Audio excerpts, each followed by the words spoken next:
This is the PKF Texas Entrepreneurs Playbook. I'm Jen Lemansky, and I'm here with Ryan Istre, an audit director and one of the faces of our PKF Texas SEC team. Ryan, welcome back to the Playbook. Thanks for having me, Jen. So I've heard you guys on the audit side talk a little bit about CAMs. What are they and how do they affect public companies? So a CAM is defined as a critical audit matter.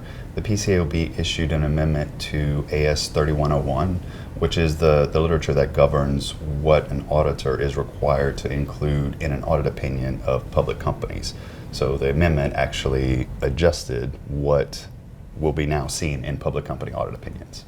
Okay, and now what qualifies as a CAM?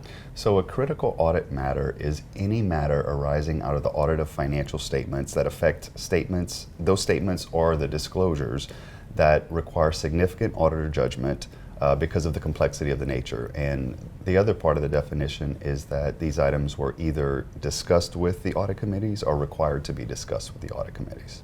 So it really sounds like something that the auditors focus on. What does it really mean for the public registrants then? So you're right. It is the auditor's ultimate responsibility to include what they believe is a CAM in their audit opinions.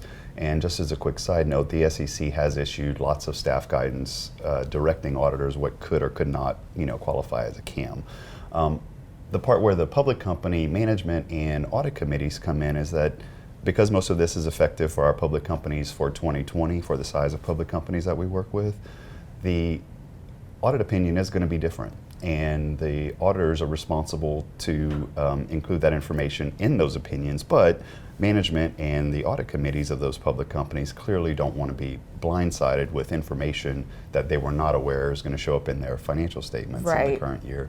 But the good part is that the PCAOB has suggested using 2019 as a dry run year. Okay. So companies generally have a general core business year to year outside of random transactions that may occur. Right. But the PCAOB is suggesting that 2019 be used as a dry run year to show what could or could not be included in those opinions in the future, for example. So that way they really kind of know what potentially could be coming to them. Definitely. Always important to be prepared and to be on the lookout for these new CAMs.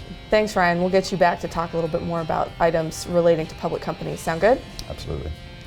For more information about SEC-related topics, visit pkfTexas.com/SEC Desk.